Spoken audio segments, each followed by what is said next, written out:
Oi, meu nome é Eduarda, estou no terceiro ano do ensino médio e estudo na Escola Estadual Senador Felinto Miller, ou Muller, como muitos falam. Estando no terceiro ano do ensino médio, meu professor de física é o William. Ele nos proporcionou um trabalho com o seguinte tema livre: Física no ensino médio, que seria basicamente a física ensinada do primeiro ao terceiro ano do ensino médio. Ok. Dentro desse tema livre, escolhemos um tema, eu e minhas amigas escolhemos um tema específico, que seria a cinemática. Escolhendo a cinemática, dentro da cinemática existem mais 3 outros temas que seriam abordados dentro da cinemática. Seria o movimento retilíneo, o movimento circular e o movimento harmônico. Nós escolhemos o movimento circular. Então, eu vou falar um pouco para vocês sobre o movimento circular, o que ele é e quais seriam as equações usadas para poder fazer as suas contas e tudo mais. Ok. A aula de hoje é sobre movimento circular uniforme. Como acontece? O movimento circular uniforme acontece quando sua trajetória é uma circunferência e o módulo de sua velocidade permanece constante no decorrer do tempo. Em nosso cotidiano, é comum observarmos movimentos realizados por ventiladores, roda de carro e até mesmo liquidificador. Então, basicamente você vê que o movimento circular uniforme está logo aí do seu lado. Então, todos esses são exemplos utilizados pela MCU, que seria a sigla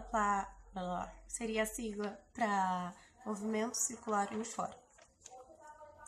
A velocidade de um móvel constante e linear é representada pela seguinte equação, que indica a trajetória realizada pelo móvel.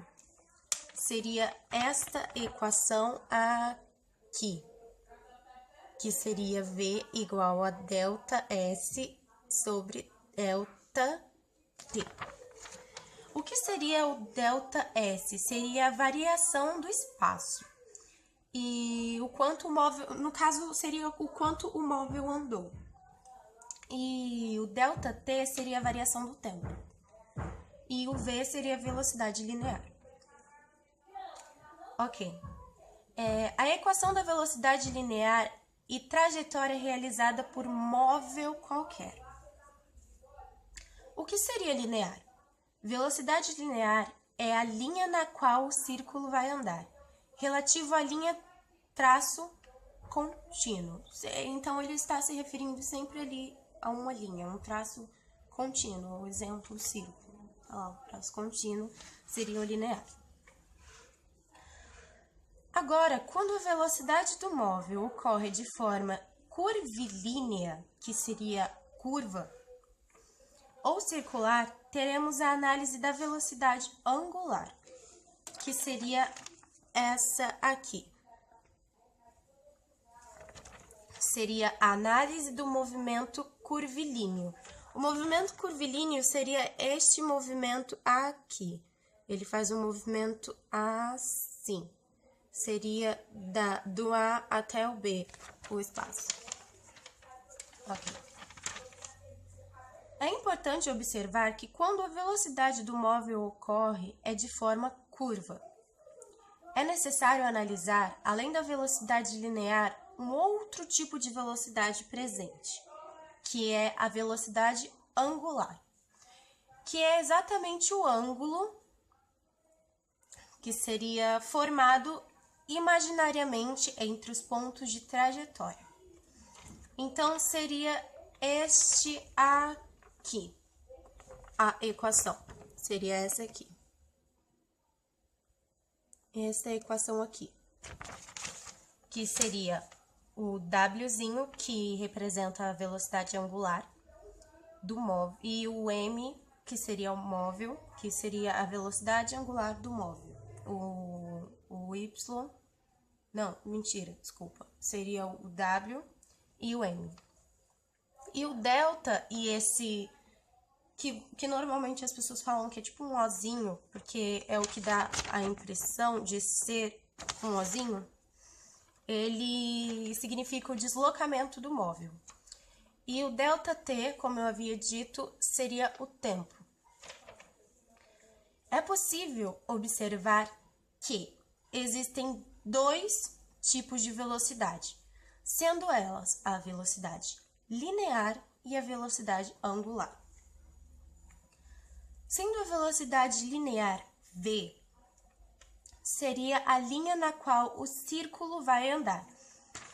Por que v, gente? Porque v significa velocidade linear, ok?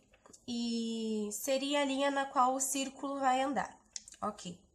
E sendo a velocidade angular, W, que é a sigla para angular, está sempre interessada no ângulo. A velocidade é um comprimento por tempo. Então, seria basicamente você fazer velocidade igual a comprimento por tempo. Ou, ao invés de você colocar o comprimento, seria colocado distância, porque seria basicamente a mesma coisa, comprimento, distância sobre tempo. Seria basicamente como colocar um círculo aberto. Para que você calcule a distância e tudo mais, você veria um círculo e você abriria esse círculo. Abrindo esse círculo, você faria 2π vezes r, que seria o comprimento, que daria você... E a partir dessa equaçãozinha, você descobriria o comprimento. E o r seria o raio do círculo, ok? E, então, a velocidade linear e velocidade angular têm uma relação com a outra. As duas têm a relação com a outra. A velocidade linear tem o cálculo v igual a 2π vezes r sobre tempo. O r seria o raio. Seria isso aqui, a equaçãozinha. E a velocidade angular teria pelo cálculo, como elas têm, como eu disse, essa relação, seria v igual a w vezes r. Seria isso aqui. Esse w seria, como eu havia dito, uma sigla para angular. Porém, a velocidade linear tem a dependência do raio para que seja feita a sua equação. Já a velocidade angular, ela não tem necessidade do raio para que seja feita essa equação, ok? Então, aqui temos alguns exemplozinhos mostrando que a parte da velocidade angular, ela mostra a rapidez de um ângulo. Então, ela mostraria como seria, tipo, um ângulo em 360, 90, mas sempre esse ângulo estará medido em radianos. Então, seria 360, que daria uma volta, e no caso, isso seria a mesma coisa que 2π. Seria isso aqui, tipo, a demonstração do desenho seria a rapidez do ângulo, que seria mostrada aqui. Ok? Já a parte linear, ela mostra a linha na qual o círculo vai andar, que seria isso aqui. Uma linha contínua, sempre contínua. Ok? Então, é basicamente isso o que eu consegui pegar para passar para vocês hoje. Desculpa se vocês não entenderam muito bem, porque é uma coisa meio que nova para mim estar explicando sobre física. Mas eu realmente dei uma boa estudada e eu acho que já valeu a pena, porque isso já ampliou meu conhecimento, até porque eu não tinha muito conhecimento sobre a física no ensino médio e eu nunca tinha estudado velocidade, tipo, linear, nunca tinha estudado velocidade angular. Um pouquinho da física no ensino médio. O nosso tema é cinemática. gente entrar sobre esse assunto, a gente precisa saber sobre π, ômega, alfa e delta. E a gente precisa saber do que se trata, do que é. Primeiro a gente vai falar sobre π. Π é a proporção áurea, número de ouro, número áureo, secção áurea. Proporção de ouro, ela é uma constante real álgebrica irracional, denotada pela letra grega π, em homenagem ao escultor Fídias, que teria utilizado para conceder o Parthenon e com valor arredondado a 3 casas décimas de 1,618. Sobre ômega agora. Ômega, quando ela está maiúscula, ela é representada dessa forma. E quando ela é minúscula, ela fica assim. Ela é utilizada em diferentes contextos, como a unidade de medida da resistência elétrica, que nem ohm. É utilizada a letra maiúscula, que seria essa daqui. Agora um pouquinho sobre delta, que é simbolizado pela pirâmide. As equações de segundo grau, do tipo, igual esse aqui, a x ao quadrado mais bx mais c, que é igual a zero. Onde o a, o b e o c são números reais, e o a seria mais ou menos o zero. Podem ter até 2 raízes reais.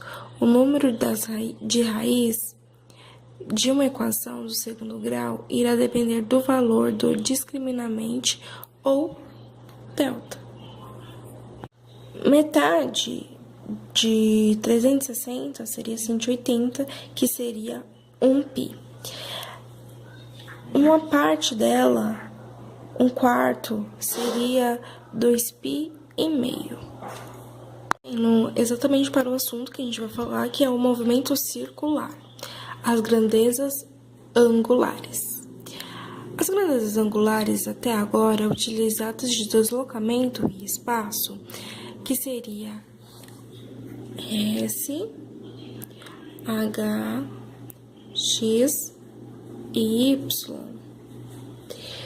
De velocidade, seria o V. De aceleração, seria o A. Eram úteis quando o objetivo era descrever movimentos lineares, mas na análise de movimentos circulares, devem introduzir novas grandezas, que são chamadas grandezas angulares. Medidas sempre em radianos, são elas, que nem a gente falou. O espaço e deslocamento seria o π. Velocidade angular seria ômega. E aceleração angular seria alfa.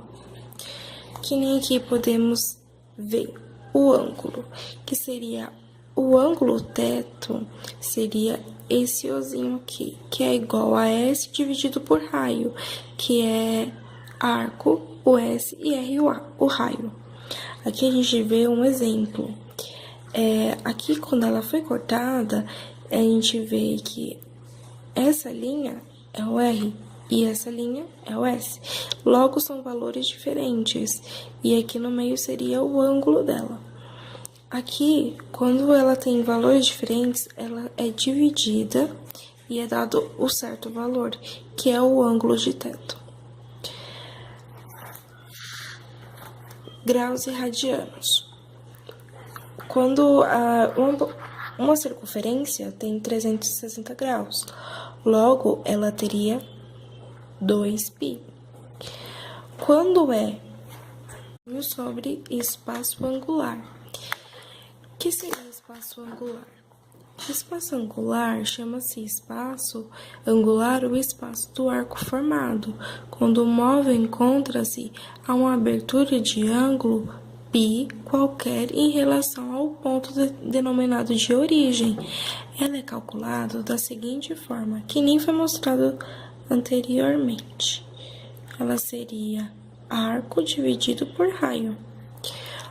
Logo, seria assim na circunferência.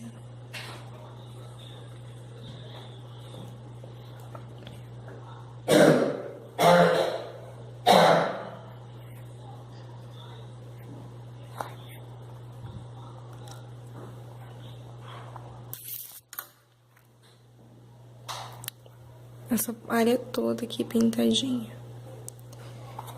Falando um pouquinho sobre deslocamento angular.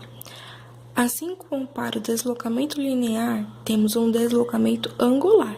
Se calcularmos a diferença entre posição angular final e a posição angular inicial, ela seria exatamente assim. Delta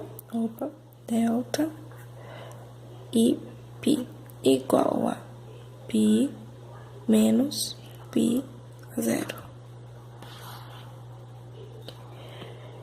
Por convenção, no sentido anti-horário, o deslocamento angular é positivo. No sentido horário, o deslocamento angular é negativo. Vou falar um pouquinho sobre velocidade angular. A velocidade angular é análoga à velocidade linear. Podemos definir a velocidade angular média como a razão entre o deslocamento angular pelo intervalo de tempo do movimento. Que aqui ela ficaria mais ou menos assim, πm, que é igual a ΔΠ dividido por tempo, que seria o t. Sua unidade no sistema internacional é reg, sendo também encontradas como RPM, REV, MIN e REV e S. Também é possível definir a velocidade angular instantânea como o limite da velocidade angular média, quando o intervalo de tempo tender a zero. Ela ficaria π igual a LM, π m delta igual a zero. Vou falar um pouquinho sobre as fórmulas que vamos utilizar na cinemática. Velocidade média, que agora eu vou falar para vocês o significado de cada letrinha, de cada coisinha aqui, bonitinho. Essa daqui significa velocidade média, que é igual, no caso aqui, a distância percorrida dividida pelo intervalo do tempo. Essa fórmula aqui, ela tem como a categoria velocidade. Essa categoria aqui seria movimento uniforme, que seria a função horária do deslocamento, que seria aqui posição igual a posição inicial mais velocidade vezes intervalo de tempo. Essa daqui é outra categoria, que seria o movimento uniforme variado. Opa! Corta essa página, por favor, Eduardo, tá bom? I love you. Vamos aqui à aceleração média, que a categoria dela seria movimento uniforme variado, que seria a aceleração média igual a variação de velocidade dividido pelo intervalo de tempo. Vamos falar da função horária da velocidade. Lembrando que todas essas daqui têm a mesma categoria, elas não têm diferença alguma, é a mesma categoria. Então, a função horária da velocidade, ela seria a velocidade igual a velocidade inicial mais aceleração e tempo. A função horária da posição em função do tempo, ela já seria aqui, a posição igual a posição inicial mais a velocidade inicial mais o tempo, que mais a segunda e a aceleração e tempo ao quadrado. A equação de Torricelli, ela seria mais ou menos assim, a velocidade ao quadrado igual a velocidade inicial ao quadrado mais 2 a aceleração e distância percorrida. Diversas outras fórmulas que a gente pode falar um pouquinho sobre também outra categoria que se chama movimento vertical, que tem a função horária área da velocidade do movimento vertical, que nada mais é que a velocidade igual à velocidade inicial mais a gravidade e tempo. Tem também uma outra chamada função horária da posição em função do tempo do movimento vertical, que nada mais é a altura mais igual à altura inicial mais velocidade inicial, tempo mais ou menos 1/2 gravidade e tempo. Tem também a equação de Torricelli no movimento vertical, que nada mais é do que a velocidade ao quadrado igual à velocidade inicial mais a gravidade inicial, a gravidade e a verificação da altura. Olá, galera, tudo bom? O meu nome é Jéssica, eu sou da Escola Senador Filinto Miller e eu estou fazendo um trabalho referente à física para o professor William. E para começar, eu irei dar uma prévia para vocês dos assuntos que eu irei falar. Tá tudo dentro da cinemática, do movimento circular e o meu tema será período e frequência. Eu estou fazendo esse trabalho com as minhas amigas, Eduarda, Alexandra e Tamires, como já tinha dito no vídeo. Então, vamos lá. Vou começar com cinemática. Cinemática é o estudo da física de movimentos circulares e do corpo. E movimento circular, MCU, a sigla para quem sabe, quem não sabe. Movimento circular é um movimento que um objeto percorre, entendeu? E agora eu vou começar a falar um pouco sobre período e frequência. Período e frequência são grandezas escalares que trabalham com objetos em movimentos circulares. E eu vou começar a falar sobre período. Algum de vocês sabem ou imaginam o que é período? Eu acredito que alguns saibam e outros não, mas eu estou aqui para ajudar a vocês, para quem não teve oportunidade de aprender essa matéria, cinemática, obviamente super pequeno, que até pode cair em vestibular ou não, mas eu vou estar fazendo a minha parte. Período, digamos que é o tempo, e ele é substituído em si pela letra T. Período é o tempo que leva para percorrer uma volta inteira. Deu para entender? E eu vou vir com exemplos daqui a pouco. Ou seja, um carro demora quantas horas para dar uma volta? Ou um relógio, que o relógio ele contém o ponteiro da hora, certo? O ponteiro do minuto, certo? E o ponteiro dos segundos. E quanto tempo leva para dar uma volta, o ponteiro de uma hora? 12 horas, ou seja, seria 12T. E depois eu vou vir com umas imagens para vocês terem uma ideia. E o ponteiro do minuto, ele demora 60 minutos para dar uma volta inteira, ou seja, 1 hora para dar uma volta. E o dos segundos, 60 segundos, que equivale a 1 minuto. Deu para entender?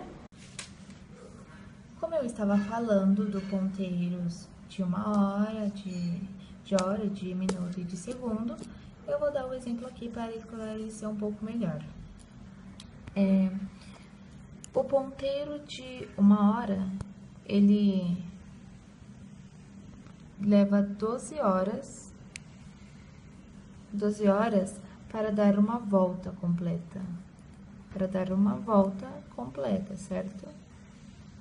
Ou seja, esse 12 seria o período que é definido pela letra T. E ponteiro de hora, certo, pessoal? O ponteiro de minuto, ele demora 60 minutos para dar uma volta inteira. E esses 60 minutos equivale, que é definido pela letra T. E o de segundos, que é 60 segundos para dar uma volta, que equivale, isso também seria a letra T, que equivale a 1 minuto. Certo? Bom, pessoal, e agora eu vou falar sobre frequência, para quem não teve a oportunidade de saber. A definição de frequência na física seria quantas voltas ele consegue percorrer em uma hora, perdão. Como exemplo, o carro. Quantas voltas ele consegue percorrer em 1 hora ou 12 horas? Deu para entender? E eu vou usar o relógio também como exemplo. Tem um ponteiro da hora, de quantas voltas ele consegue dar em 12 horas? Uma volta, certo? Porque ele percorre 12 horas para dar uma volta. E o ponteiro do minuto? Ele demora 60 minutos, que equivale a 1 hora, para dar uma volta. E o dos segundos, ele demora 60 segundos para dar uma volta. E agora eu vou dar uma explicada sobre esses segundos, que não seria exatamente substituído por segundos, mas sim definido por hertz. Eu vou falar para vocês o que é hertz, de quem foi influenciado. Bom, pessoal, o que é hertz? Primeiro eu vou começar a falar de unidade, que hertz está dentro, que é uma unidade. E tem também RPM, que eu vou começar com ele. O que é RPM? RPM é rotação por minuto. E como exemplo eu vou dar um objeto que percorre 60 segundos para completar uma volta, que seria 60 RPM. Deu para entender? Em vez de falar segundos, você muda para RPM. E RPM está relacionado com Hertz. Você substitui por Hertz, que é Hz, que eu vou dar um exemplo ali no meu caderno depois para vocês entenderem melhor. Mas continuando, Hertz é basicamente RPM. Como exemplo, é um objeto que executa um movimento circular em 60 Hz, Hz, que seria segundos. E esse nome Hertz é uma homenagem para Heinrich Rudolf Hertz, que desenvolveu trabalhos relacionados com a radiação e a eletromagnética. E para terminar esses exemplos, agora eu vou usar o caderno. Bom, pessoal, e como eu havia dito, eu falei que eu iria explicar frequência no caderno, para vocês terem uma ideia melhor. Em cada 12 horas, ele percorre uma volta, que seria 1 sobre 12. Deu para entender? E F por minuto, frequência por minuto. Ele demora 60 minutos para dar uma volta, que seria 1 sobre minuto. Segundo, seria 60 segundos para dar uma volta, que seria 1 por segundo, chamado de Hertz, como eu havia explicado no vídeo. E Hertz eu já expliquei o que seria para vocês. Hertz é substituído, que tira o segundo e vira Hz, como o RPM, que seria segundos. Enfim, pessoal, agora eu vou explicar para vocês a relação deles dois. Bom, pessoal, e agora eu vou falar a relação que os dois têm junto. E lembrando que período é quanto tempo leva para dar uma volta.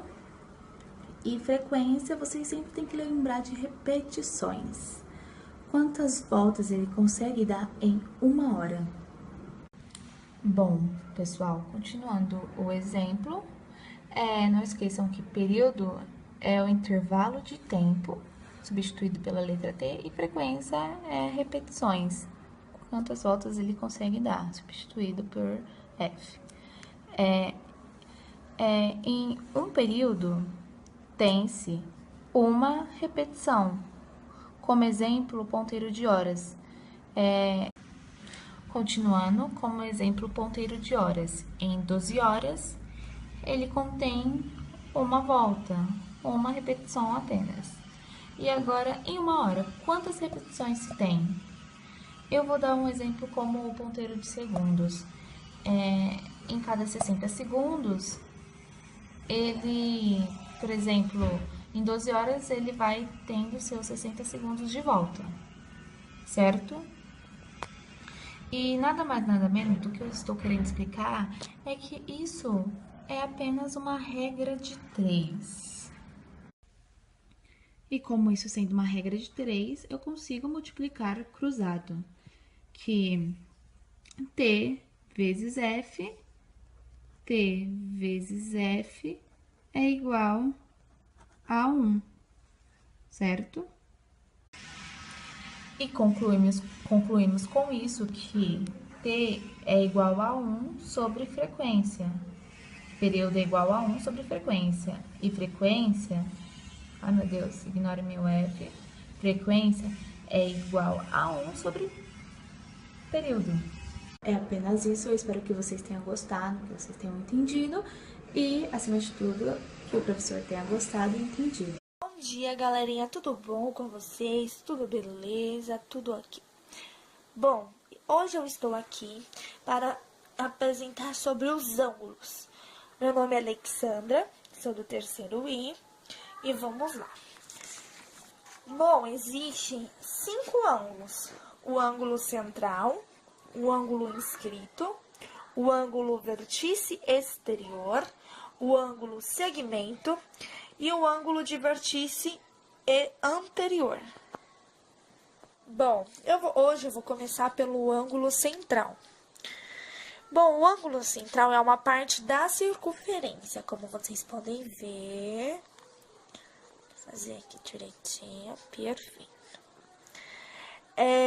Vamos dizer que a metade do arco é como, por exemplo, um inscrito, esse ângulo aqui, ó. Vocês podem ver. Os dois são bem parecidos. Ele observa o arco quando coloca a medida do arco, que é A. Aqui, e o B seria aqui, entendeu? Mas o A é sempre o principal no ângulo central. Vou até fazer uma bolinha aqui para vocês entenderem direitinho. Uma setinha, perfeito. E é que existe um ângulo central observando a medida A. Sempre vai ter um ângulo observando A, entendeu? Não importa que lado da circunferência seja, o A sempre vai ser observado no ângulo central. Entendeu? Não confunda. Perfeito. O ângulo inscrito tem a sua medida igual da metade do ângulo que ele observa. O ângulo inscrito, ele sempre vai observar algum ângulo central, entendeu? Porque ele meio que se baseia, vamos dizer assim, que ele observa. E isso é a primeira relação entre os dois. Tem um negócio no ângulo inscrito que eu acho muito bacana, que eu aprendi muito. Quando aqui tem um valor, por exemplo, aqui eu dei o valor do 100. Aqui sempre será a metade, entendeu? Por exemplo, aqui é 200, aqui seria 100. Sempre aqui um valor, aqui será a metade. Vou até escrever aqui, ó. Sempre será a metade. Entendeu? Perfeito. O ângulo, qual ele seja, se for o inscrito ou outro, só que um dos lados sempre estará tangenciando a circunferência. O ângulo inscrito tem seu vértice em cena da circunferência, como por exemplo, a circunferência e o ângulo, entendeu? Gente, como eu acabei de explicar, aqui é um valor, aqui sempre será a metade. Perfeito. Mas um de seus lados são apenas a tangência, Sempre será a tangência dela mesmo, entendeu? Sempre será a tangência dela mesmo. O ângulo vertice anterior, que é esse daqui que vocês podem ver. Quando o ângulo está no vertice anterior, ele observa os arcos, que são esses aqui, ó. Vou até dar uma reforçada. São esse e esse. Perfeito. A gente pode dar um nome para eles, né? Por exemplo, aqui eu dei o nome de arco 1 e arco 2. Para ficar mais fácil, assim, quando for somar ou alguma coisa assim, né? Bom, esse daqui, ó, que eu já tinha até grifado direitinho, é sempre o x igual a mais b sobre 2. Que no caso vai sempre ser a equação do arco da circunferência. E o A, como eu já tinha dito no ângulo central, ele sempre será como se fosse um dos mais, assim, mais procurados, né? Vamos dizer assim. Bom, deixa eu ver. Um exemplo do cálculo, entendeu? Da circunferência. Como, por exemplo, se tiver um diamétrico aqui, como eu estava dizendo, sempre quando tem um diamétrico aqui, ele corresponde a um ângulo central de 180, que vocês podem ver, ó. 180 graus. Vou escrever isso aqui. Graus. Como você está observando aqui, como vocês estão observando aqui. Então, para um inscrito que observa o diamétrico, ele representa a metade, entendeu? 180, a metade de 180, que seria 90 graus do ângulo central, entendeu? Sempre será a metade. Seria 90 graus, como eu acabei de dizer. Bom, agora eu vou explicar para vocês um pouco sobre como converter graus em radianos em graus. Eu meio que já fiz uma continha aqui, mas eu vou fazer com vocês essa, tá bom? Sabemos que a medida de um arco correspondente à circunferência completa é igual a 360. Vou fazer aqui, ó. Que é igual a 360. 360 graus, que no caso é igual a 2π radianos. Entendeu? Que no caso 180 é igual a 2π radianos. Então, 180 igual a radianos, então, é 180, vamos fazer assim, ó, 180 graus igual a π radianos. Perfeito. Sabemos que disso vamos usar essa informação para encontrar 90 graus. Vamos encontrar 90 graus.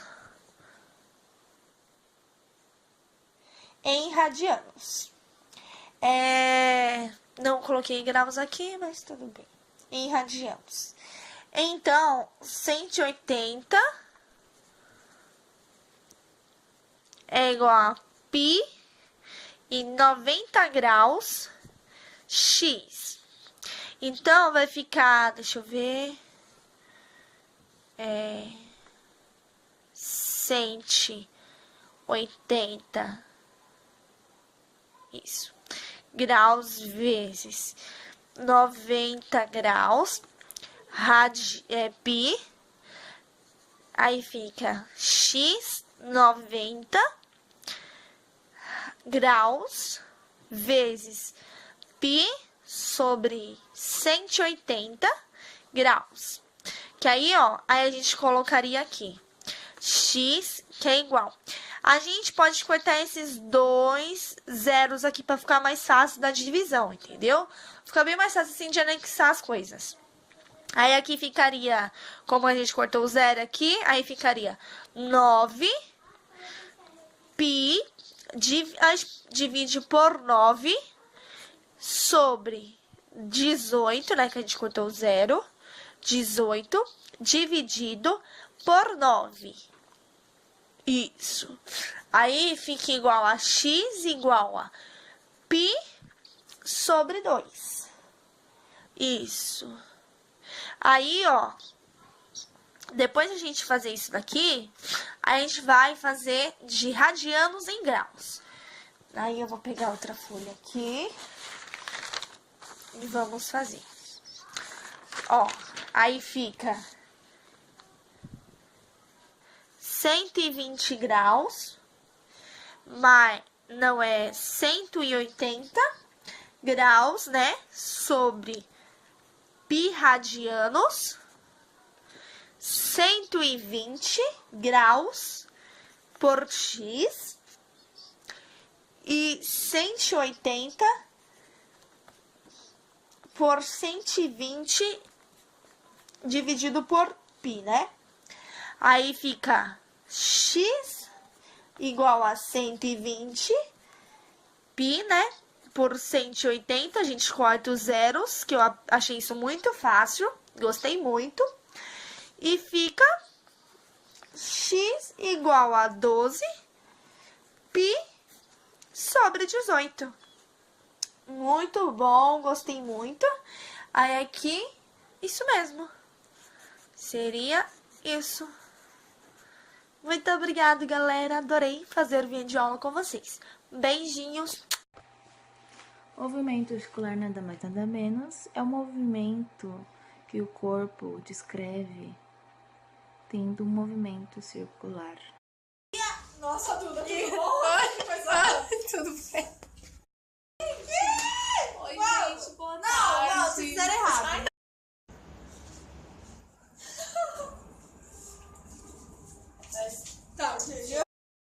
Oi, meu nome é Eduarda, tenho 17 anos e estudo na Escola Estadual Senador Filinto Miller, ou Muller, como muitos falam. Oi, meu nome é Ricardo. Mais componente horizontal do vetor velocidade inicial e t, que é tempo.